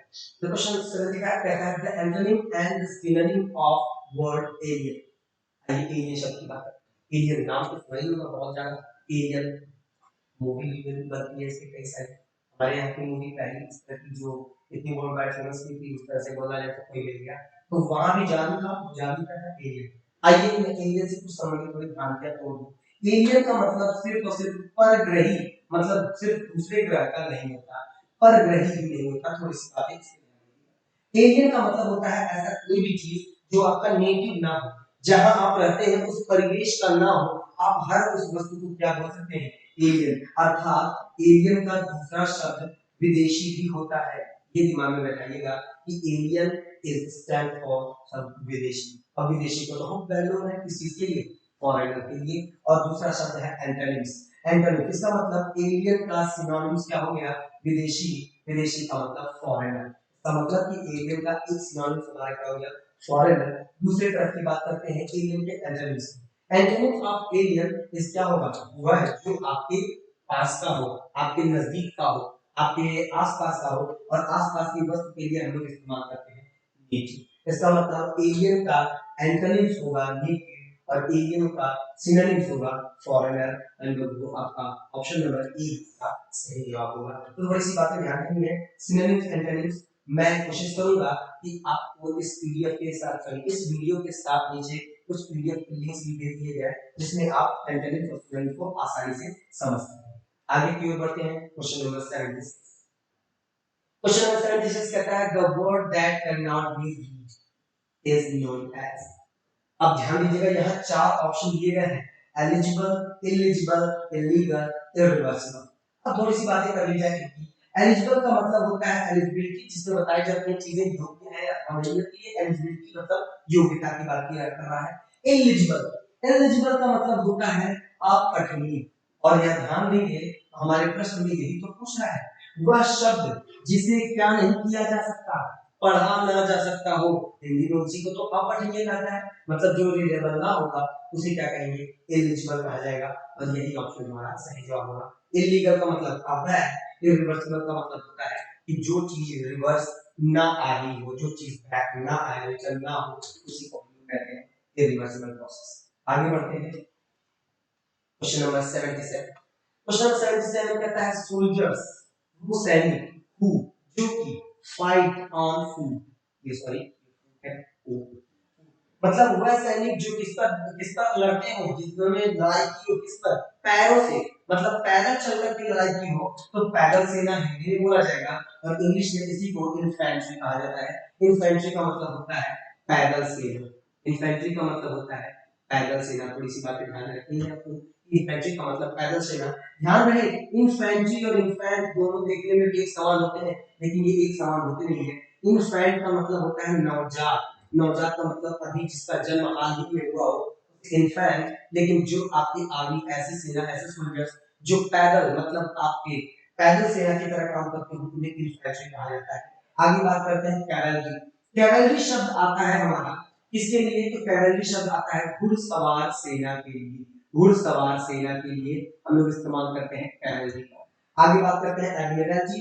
एडमिरल्टी नौसेना विभाग को दर्शाने के लिए काम किया जाता है। तो थोड़ी सी बातें कैसे ध्यान दीजिएगा, इन्फेंट्री पैदल सेना, इन्फैंट नौजात, कैवलरी घुड़सवार सेना, और एडमिरल्टी नौसेना के लिए इस्तेमाल किया जाता है। आगे बढ़ते हैं तो क्वेश्चन नंबर 78। 78 की बात की जाए तो the correct meaning of following idioms and phrases, क्या होगा इसका सही मीनिंग। टू कैच अ टाटा and to smell a rat, to catch a tartar and to smell a rat, इसका सही अर्थ होता है, इसका एकदम शुद्ध करेक्ट मीनिंग क्या होगा, तो कैच अ टार्टर का मतलब होता है पकड़ना। और टार्टर का जब एक लड़ाकर जाति की इसकी बात की जाती है, इसका मतलब कि इसे ऐसी चीज करना या ऐसे किसी पर्सन को करना जो कि किसी के जोड़ का ना हो, जो बेजोड़ हो, और उसके साथ कुछ काम करना, पकड़ना वगैरह, ये काम किया जाएगा। मतलब कह रहा है to deal with a person who is more than one's match, मतलब जो आपसे तगड़ा हो लेकिन फिर भी आप जा रहे हो उससे लड़ने के लिए, तो आपके अंदर एक गट्स होगा। जो किससे लड़ने की बात की जा रही है, दूसरे वाले से जो आपसे तगड़ा है, उस दूसरे वाले के लिए इस्तेमाल किया जाएगा टू कैच अ कार, मतलब कहते हैं उसको मारना, लोहे के चने चबाना है, ये कुछ उसी तरह का आशय देता है टू कैच अ कार। अगला है टू स्मेल अ रैट, इसका मतलब क्या होता है कि जब बात कर रहे हैं अगर ये सही है तो दूसरा वाला भी ये सही होगा। कह रहा है कि to suspect something is wrong, मतलब यह बताना कि कुछ तो गड़बड़ है, कुछ तो गड़बड़ है, इसको दिखाने के लिए हम लोग इस्तेमाल करते हैं टू स्मेल अ रैट। ये इडियम्स एंड फ्रेजेस है दोस्तों, ये दिमाग में बैठाए रखिएगा कि इसका प्रयोग किस तरह से किया जाना है। इस तरह से ऑप्शन नंबर डी इसका सही जवाब होगा question number 79। Correct spelling is battalion, battalion का मतलब होता है सेना की टुकड़ी, तो यहाँ पे हम बात करते हैं बटालियन की सही स्पेलिंग यही होगी दोस्तों, ऑप्शन नंबर ए इसका सही जवाब होगा। तो थोड़ा सा ध्यान देना है, स्पेलिंग एरर पूछे जाते हैं। क्वेश्चन नंबर 80, 80 कहता है the word excess and access are. अब थोड़ी सी बातें यहाँ पर करेंगे, कह रहा है कि homonym, abbreviation, homophone and heteronym. Homonym की बात करते हैं, होमोनिम क्या होते हैं? ऐसे दो शब्द जो स्पेलिंग में तो सेम हो लेकिन जिनका ओरिजिनेशन कहीं अलग से हुआ हो, मतलब एक शब्द कहीं और से आया हो, एक शब्द कहीं और से आया हो। मैं कुछ यहाँ पर लिख रहा हूँ, जैसे कह दिया जाए मी एंड मी, दोनों मीन देखने में तो एक समान लग रहा है, स्पेलिंग से एम, लेकिन मैं कहूँ अगर कि इस मीन का मतलब है अर्थ, मतलब ये काम कर रहा है एज अ वर्ब। अगर मैं कहूँ इस मीन का अर्थ है नीच या हीन, तो ये काम कर रहा है एज एन एडजेक्टिव, इसका मतलब ये वर्ड आपका वर्ब निकला और ये वर्ड आपका एडजेक्टिव निकला, इसका मतलब कि यह स्पेलिंग में तो सेम है लेकिन पैदा कहीं अलग अलग हुए हैं, मतलब देखने में सेम है, खानदान इनका अलग है, ऐसी चीजों को होमोनिम कहते हैं। इनके निम का मतलब लिखा जा रहा है, जिस शब्द लिखे गए अक्षर लेटर ये सेम हो लेकिन ओरिजिनेशन अलग होगा तो इनको बोला जाएगा होमोनिम। तो थोड़ी सी बातें ध्यान दीजिएगा। अगला एब्रिविएशन, एब्रिविएशन का मतलब होता है किसी चीज का संक्षिप्तीकरण, किसी चीज का क्या करना, संक्षिप्तीकरण करना, कम कर देना, छोटा कर देना, उसी को क्या कहते हैं एब्रिविएशन। जैसे अगर कह दिया जाए कि कोई भी चीज लिख दी जाए डॉट डॉट करके, जैसे एमएलए, एमएलए कर दिया जाता है, डीएम कर दिया जाए, डिस्ट्रिक्ट मजिस्ट्रेट तो उसको क्या कर देता है डीएम, तो इसी चीज को क्या कहते हैं एब्रिविएशन, छोटा संक्षिप्त करने की क्रिया कहलाती है हमारी एब्रिविएशन। होमोफोन, होमोफोन का मतलब होता है कि स्पेलिंग भले ही असमान हो लेकिन जो पढ़ने में, जो आपके कहा जाए आवाज में एक समान होते हैं होमोफोन कहते हैं। और आप अगर ध्यान देंगे एक्सेस, एक्सेस स्पेलिंग भले ही अलग है, बोलने का ढंग सेम है, बोलने का जो वॉइस है, आवाज है वो सेम है, आपका प्रोनाउंसिएशन सेम है, इस वजह से इसे क्या कहेंगे होमोफोन। इसका मतलब होमोफोन में क्या आना चाहिए, सेम साउंड आना चाहिए, ये हमारा क्या बन जाता है होमोफोन बन जाता है। अगला हेटेरोनिम, ऐसे दो वर्ड जिनकी स्पेलिंग पूरी पूरी अलग हो वो हमारे क्या कहलाते हैं हेटेरोनिम कहलाते हैं। आइए दोस्तों आगे की तरफ बढ़ते हैं। क्वेश्चन नंबर 81, क्वेश्चन नंबर 81 कहता है कि he is weak to walk. अब थोड़ी सी बात में यहाँ पे हम लोग इस्तेमाल कर रहे हैं टू का, टू का दो अर्थों में इस्तेमाल सीखेंगे। पहला अधिक हम लोग इस्तेमाल कर रहे हैं अधिक के सेंस, तो थोड़ी सी बातें ध्यान दीजिएगा। आजकल प्रचलन में बहुत ज्यादा चल गया है, कह दिया जाए यार तुम तो आज बड़े अच्छे लग रहे हो, तो यू आर टू हैंडसम कर दिया जाता है, भाई तुम तो बहुत आकर्षक लग रहे हो, बहुत सुंदर लग रहे हो, तुम्हारी तारीफ कर दी जाए यू आर टू हैंडसम। किसी को कहना है कि तुम बहुत अच्छे हो तो कह दिया जाए यू आर टू गुड कर दिया जाता है। थोड़ी सी बातें ध्यान दीजिएगा, ये तारीफ भले ही कर रहे हैं, आप तो अपनी समझ से तारीफ ही कर रहे हैं लेकिन अर्थ कुछ और निकल गया, कैसे बताता हूँ, जरा ध्यान दीजिएगा। जब टू का इस्तेमाल करते हैं अधिक के अर्थ में तो यहाँ पर इसका अर्थ होता है उतना अधिक जितना नहीं होना चाहिए, का मतलब बियॉन्ड द लिमिट की बात की जाएगी, उतना अधिक जितना नहीं होना चाहिए। आप अगर किसी के सामने तारीफ कर रहे हैं तो आप क्या ये बात बोलेंगे कि तुम उतने अच्छे हो जितना तुमको होना नहीं चाहिए, तुम उतने ही सुंदर हो जितना तुमको होना नहीं चाहिए, तो ऑब्वियस सी बात है ये आपका तारीफ ना होकर के कुछ और ही हो जाएगा दोस्तों। इस वजह से टू का इस्तेमाल जब अधिक के सेंस में किया जाता है तो इसका इस्तेमाल कभी भी एडजेक्टिव ऑफ गुड्स के साथ नहीं किया जाएगा, अच्छे अच्छे वाले एडजेक्टिव के साथ नहीं करना है, तारीफ वगैरह के लिए नहीं इस्तेमाल करना है। इसका प्रयोग हमेशा करना है आपको ऐसी जगह पे जहां सुटेबल मीनिंग दी जा सके। जैसे मैं कुछ एग्जांपल दे रहा हूं, अगर कह दिया जाए कि यू आर टू, जरा इस अर्थ में इसको निकालिएगा, इसका अर्थ निकलेगा तुम इतने ज्यादा कमजोर हो जितना तुम्हें होना चाहिए। ऑब्वियस सी बात है, कोई आदमी बहुत ज्यादा बीमार हो जाए तो वो बहुत ज्यादा कमजोर हो जाता है जितना वो अक्सर रहता नहीं है, तो ऐसी कंडीशन को दिखाने के लिए किया जाता है। इसका मतलब टू का इस्तेमाल अधिक के सेंस में, अधिक के अर्थ में हमेशा एडजेक्टिव ऑफ बैड के साथ इस्तेमाल किया जाता है या अनप्लीजेंट एडजेक्टिव के साथ किया जाएगा, लेकिन कभी भी एडजेक्टिव ऑफ गुड के साथ इसका इस्तेमाल नहीं किया जाएगा। आते हैं आगे की तरफ। जब बात करते हैं हम इसकी, तो आपको यहाँ पर क्या यूज करना है, ये कहता है कि टू का एक फिक्स स्ट्रक्चर होता है। टू के साथ जब भी आपका यहाँ एडजेक्टिव दिया जाए और इसके बगल में टू के साथ वर्ब का फर्स्ट फॉर्म दिया जाए, जरा आप ध्यान दीजिएगा यहाँ पर मैंने क्या लिखा है, टू के बगल में एडजेक्टिव और टी और टू के बगल में वर्ब का फर्स्ट फॉर्म। तो यहाँ पे कुछ चीजें बताई जाती हैं, क्या कहेगा, ये क्वालिटी इतनी ज्यादा है कि ये वाला काम नहीं हो सकता। जैसे एक बार टू जिस एडजेक्टिव के साथ लगा है वो बोलेगा ये क्वालिटी इतनी ज्यादा है कि ये वाला काम नहीं हो सकता। आइए देखा जाए, कह दिया जाए कि he is too poor, he is too poor to buy a car।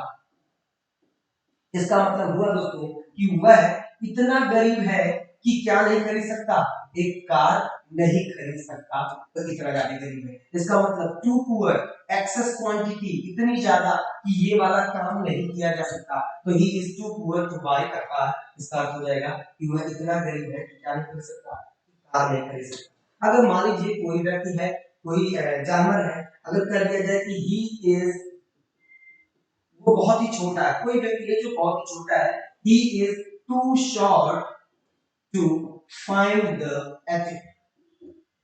थोड़ा सा ध्यान दीजिएगा, यहाँ पर मैं बात कर रहा हूँ he is too short to find the attic। अब बात करते हैं कि he is too short to find the attic की, ये कह रहा है इतना छोटा है कि वह प्राप्त नहीं क्या कर सकता, क्या चीज, एटिक को। एटिक का मतलब अटारी जो छत, लोग के घर में दो दो छत की, छत के नीचे एक छोटी सी छत की, वो आपका क्या कहलाता है, एटिक कहलाता है। तो कह रहा है वो इतना छोटा है कि पा नहीं सकता, क्या चीज, एटिक को पा नहीं सकता। तो इस स्ट्रक्चर को थोड़ा सा याद रखिएगा कि यहाँ पर कभी भी, यहाँ पर भी क्या कहा जा रहा है, ही इज। अब आप देखिएगा तो वही चीज पाएंगे, अगर आप लिख देते हैं टू बी टू वॉक, ये क्वेश्चन पूरी तरह से सही हो जाता है। ध्यान रहे ऐसे सेंटेंस में जहां पर आपका लास्ट में टू वॉक, ऐसे टू के बगल में वर्ब का फर्स्ट फॉर्म दिया गया हो, वहां कभी भी सो या वेरी का इस्तेमाल नहीं किया जा सकता। आप हमेशा वहां इस्तेमाल करेंगे किस चीज का, ओनली और ओनली टू का इस्तेमाल किया जाएगा। एक बात और ध्यान दें, अगर किसी को सो वाले क्लॉज में या सो के तरह से रिप्रेजेंट करना हो तो हम ऐसे कह सकते हैं कि he is so weak, he is so weak that he cannot walk।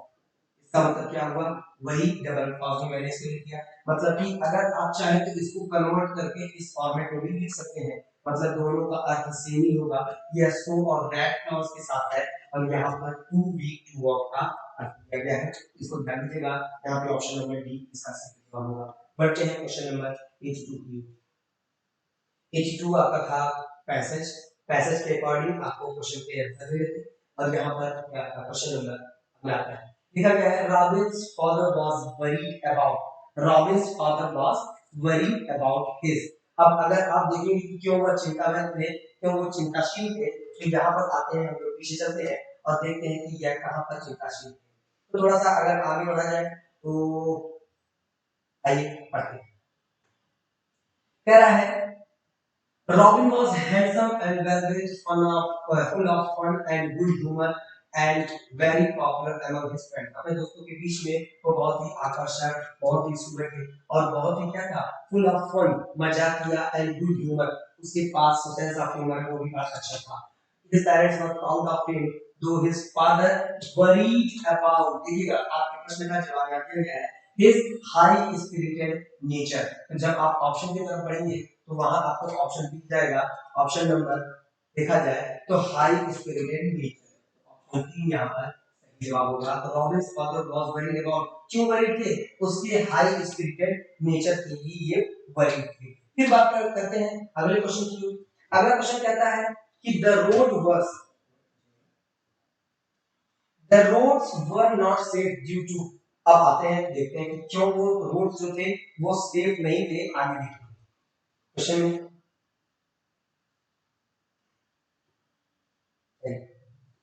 कह रहा है कि Robins mother had a brother called square, square Gamble, मतलब कि रॉबिन की माँ का एक भाई था जिसका नाम क्या था, स्क्वायर गैम्बल इसका नाम था, who lived in the far away city of Nottingham। मतलब कह रहा है कि जो रहता था कहाँ, दूर रहता था, कहाँ से, सिटी से, कहाँ से, ऑफ नॉटिंघम, मतलब नॉटिंघम शहर से दूर उसका भाई रहता था। किसका भाई, रॉबिन की माँ का भाई। नाम क्या था, नाम था स्क्वायर गैम्बल। फिर she had not met him of many years and she was also pleased that Robin meet his uncle। इसका मतलब कह रहा है कि वह जो है बहुत समय से नहीं मिली थी, किससे, अपने भाई से, बहुत सालों से नहीं मिली थी, और वह यह भी चाहती थी कि रॉबिन अपने अंकल से जरूर मिले। ये दिमाग में बैठाइएगा। फिर लिखा जा रहा, my lord, she said one day to her husband, अपने पति से उसने कहा, माय लॉर्ड, ये respected prince, I have not met my brother for a long time, मैं अपने भाई से बहुत समय से नहीं मिली हूँ।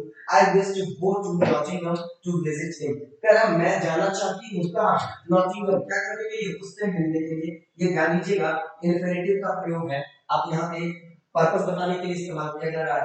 तो कहा जाएगा to wish to visit him, you can not go along, मतलब कह रहा है तुम वहां पर नहीं जा सकती, क्यों नहीं जा सकती, रिप्लाई हर हस्बैंड, ये उसके हस्बैंड ने रिप्लाई किया, कह रहा the roads are not safe and you might be attacked by robbers. इसका मतलब वहां पे डाकुओं का आतंक रहा होगा।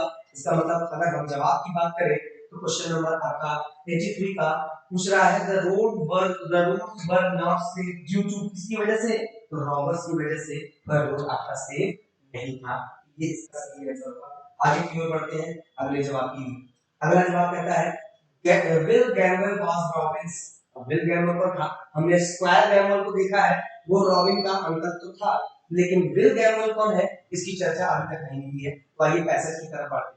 पैसेज कहता है कि बट यू नो, हमने यहाँ पे पढ़ा क्यों भाई, उसके पति ने मना किया, उसके पति ने कहा कि रूट्स जो है आजकल के वो सेफ नहीं है, किसकी वजह से, तुम अटैक किए जा सकते हो, किसके द्वारा, रॉबर्स के द्वारा, डाकू के द्वारा तुम्हारे ऊपर अटैक किया जा सकता है। But you know it is harvest time, यह क्या है, यह फसल होने का समय है, फसल के का समय आ गया है, तुम जानते हो, and I can not accompany you, मैं तुम्हारे साथ नहीं जा सकता। ऐसी बात है, फसल कटनी है तो ये जा नहीं सकता उसका हस्बैंड। अब क्या करेगी वो, यही आपको दिख रहा है अगले से।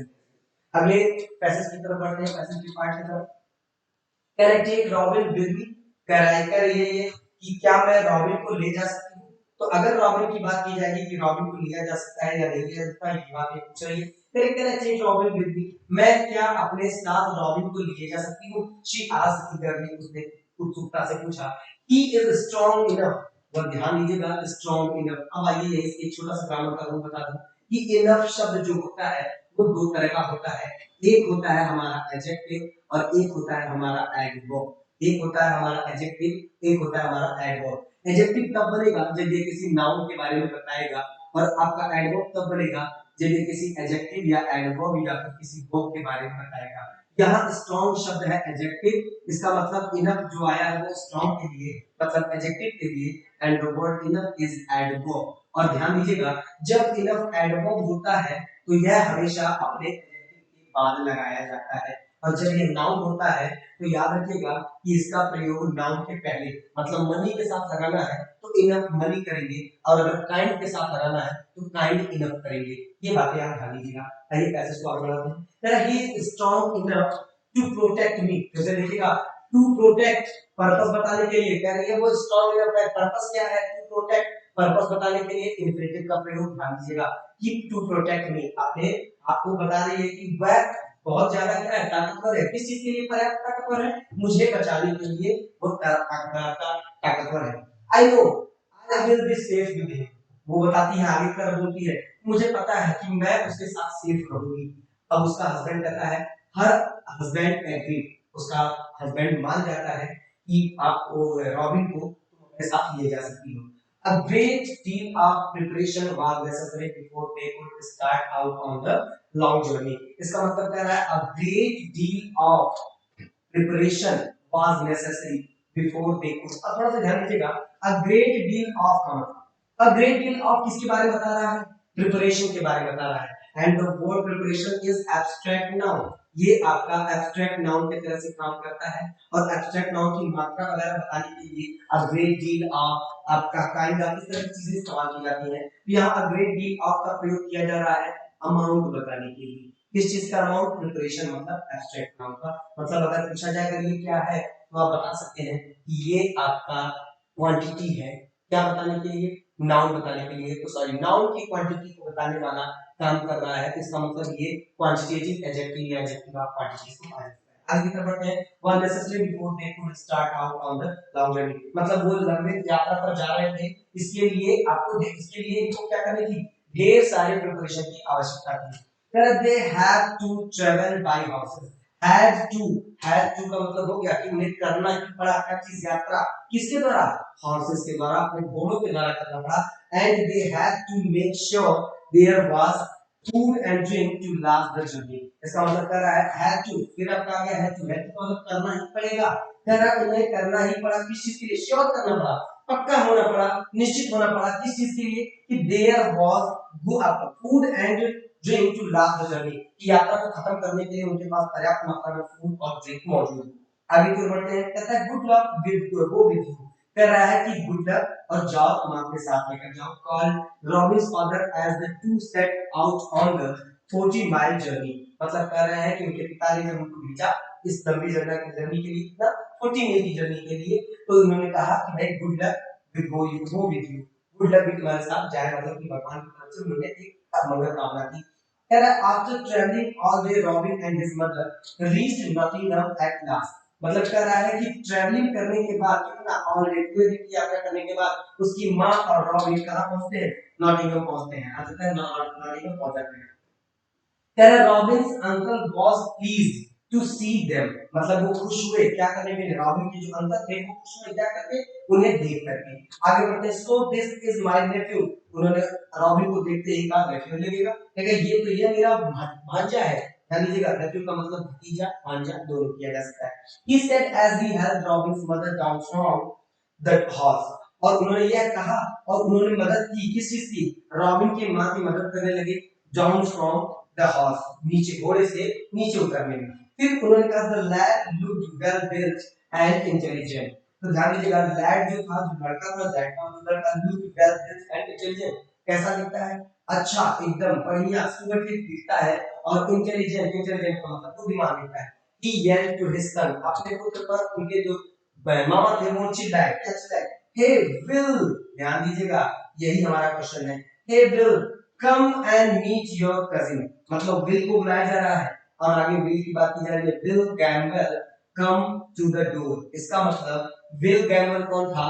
रॉबिन की मां के भाई का लड़का तो ऑब्वियस सी बात है यह रॉबिन का कजिन ही हुआ और यही हमारे पेपर का हमारे क्वेश्चन का आंसर हुआ। क्वेश्चन नंबर हमारा चल रहा था 84 पूछ रहा था will Gamble was Robins will Gamble robin का क्या था?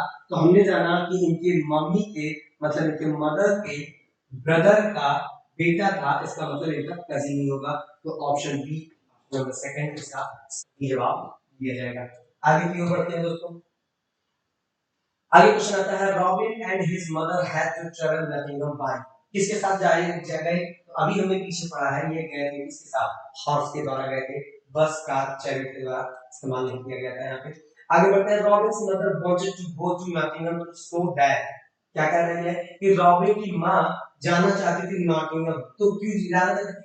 हर husband could not read the harvest sorry her husband could read the harvest Robin could meet his uncle her brother could protect her from robbers she could purchase some cloth तो अभी हमने जाना वहां पर लिखा गया था कि रॉबिन अपने अंकल से मिल सके क्योंकि उसने कभी मिला नहीं था अपने अंकल से इस वजह से इसका ये आंसर होगा option number B. Question number 87 की ओर बढ़ते हैं। कह रहा है in the underline sentence handsome and well built अब जाहिर सी बात है हमें थोड़ा सा पीछे जाना पड़ेगा। अगर हम जाते हैं पीछे तो वहां देखते हैं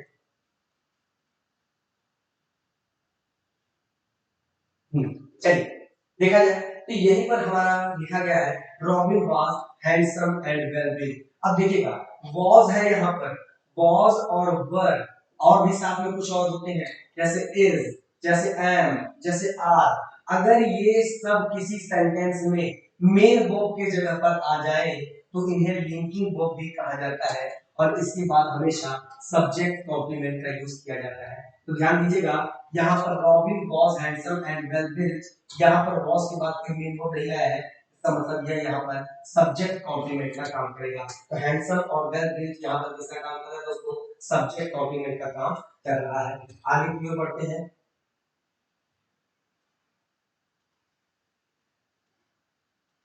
क्वेश्चन नंबर आपका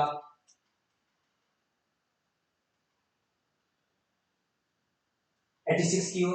86 कह रहा है कि ये भी हो गया था, यहाँ पर हमने बताया था कि वो अपनी कॉपी अपने अंदर से ले सके। क्वेश्चन नंबर 87 था underline sentence handsome and well is क्या होगा दोस्तों, सब्जेक्ट कॉम्प्लीमेंट की तरह से ये यहाँ पर काम कर रहा है। तो option A is the correct answer. आगे बढ़ते हैं क्वेश्चन नंबर 88 की ओर। 88 कहता है the noun form of handsome and built are. तो थोड़ा सा ध्यान दीजिएगा, यहाँ पर इस्तेमाल किया गया है एंड के बीच में गैप समनेस। अब ध्यान देंगे हैंडसमनेस ही इसका सही जवाब होगा। तो हैंडसमनेस ये आपका नाम की तरह से यहाँ पर काम कर रहा है। और बिल्ड की बात की जाए तो बिल्ड का सॉरी ये बिल्ड होगा, तो बिल्ड यहाँ पर इस्तेमाल किया गया है। बिल्ड आपका नाउन की तरह से काम करेगा, बिल्ड का मतलब बना हुआ ढांचा, इसकी बात की जाती है। तो इसके नाउन फॉर्मेट होंगे ऑप्शन नंबर सी, सी इसका करेक्ट आंसर होगा, और कोई यहाँ पर एप्रोप्रिएट आंसर नहीं है। आगे बढ़ते हैं क्वेश्चन नंबर 88 की 89 की। 89 कहता है द अंडरलाइन पार्ट क्या है, a great deal of preparation, जो अभी हमने पहले पीछे बताया था। A great deal of preparation में क्या कह रहा है, अ ग्रेट डील ऑफ क्या शो करता है, तो अ ग्रेट डील ऑफ क्या शो करेगा, आंसर है the number of uncountable noun. जाहिर सी बात है अनकाउंटेबल नाउन का नंबर कभी बताया जाता है, कभी नहीं बताया जाता दोस्तों। The quantity of countable noun, countable noun बना ही है गिनती के लिए, क्वांटिटी के लिए नहीं, इसका मतलब काउंटेबल की क्वांटिटी भी नहीं बताई जाती है। बोथ कह रहा है, बोथ ये भी नहीं होगा। आगे बढ़ते हैं, कह रहा है कि the quantity of uncountable noun, obvious सी बात है यह किसी अनकाउंटेबल नाउन, अनकाउंटेबल क्यों, क्योंकि preparation is an abstract noun, और ये एब्स्ट्रैक्ट नाउन होने की वजह से इसकी क्वांटिटी ही बताई जाएगी। तो एब्स्ट्रैक्ट नाउन की क्वांटिटी बताने के लिए इसका प्रयोग किया जाएगा दोस्तों। तो ऑप्शन नंबर डी इसका सही जवाब होगा। आगे बढ़ते हैं question number 90 and last one, कह रहा है मैच द फॉलोइंग। यहाँ पे आपको कुछ चीजें दिमाग में बैठानी है दोस्तों, यहाँ पे कई सवाल एक साथ दिए गए हैं, तो थोड़ा सा आपको दिमाग में बैठाना पड़ेगा। रिजल्ट क्या होता है, एंटीसीडेंट क्या होता है, ऑब्जेक्ट कॉम्प्लीमेंट क्या होता है, और पार्टिसिपल।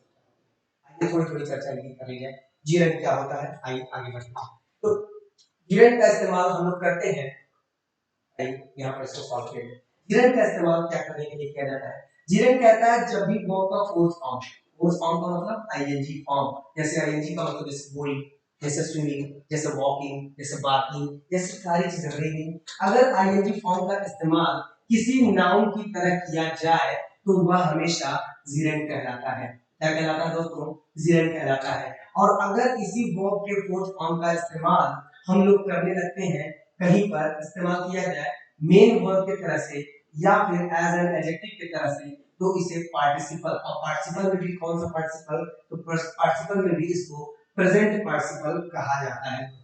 थोड़ा सा ध्यान देना है आपको कि पार्टिसिपल में भी प्रेजेंट पार्टिसिपल और आपका जीरेंट दोनों देखने में एक समान होते हैं, लेकिन काम दोनों के अलग अलग हैं। जीरेंट जहां नाउन का काम करता है, प्रेजेंट पार्टिसिपल वही मेन को या एडजेक्टिव का काम करता है। मैं छोटे से एग्जांपल देके बता देता हूं, जैसे अगर कहीं पर लिखा गया है walking is good for health, अगर आपके सामने छोटा सा जनरल एग्जांपल लिख दिया जाए कि walking is good for health, फिर आगे लिख दिया जाए he is walking on the road, he is walking on the road, फिर आपके सामने कहीं पर लिख दिया जाए कि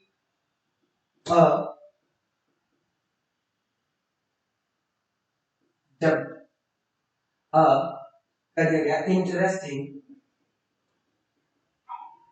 an interesting man came here, इसका मतलब क्या हुआ दोस्तों, अगर आप सारे में गौर करें तो यहाँ वॉकिंग ही किसका काम कर रहा है, यहाँ वॉकिंग ही काम कर रहा है आपके नाउन का। नाउन क्यों, क्योंकि ये काम कर रहा है सब्जेक्ट का, तो सब्जेक्ट बनने के बाद ये क्या बनेगा, नाउन। और यहाँ he is walking on the road, तो यहाँ काम दिखाया जा रहा है, तो ये काम करेगा किसका, मेन वर्ब का।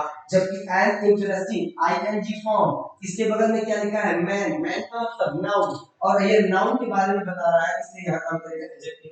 तो हम ये बेसिकली एकदम निश्चित रूप से कह सकते हैं कि यहाँ मेन वर्ब और यहाँ एडजेक्टिव मतलब आपके question second and question third में यह काम कर रहा है प्रेजेंट पार्टिसिपल का, और आपके क्वेश्चन फर्स्ट में यह काम कर रहा है जेड का। तो हम अपने क्वेश्चन की ओर बढ़ते हैं, थोड़ा सा वहां पर ध्यान देंगे। तो जेड का इस्तेमाल आपको करना था, अगर जेड का इस्तेमाल किया जाए तो यह काम करना चाहिए नाउन की तरह से। अब मैं यहाँ पे बता दूं, एक शब्द लिखा गया है कि यहाँ पर इस्तेमाल किया गया है लुक फॉरवर्ड टू।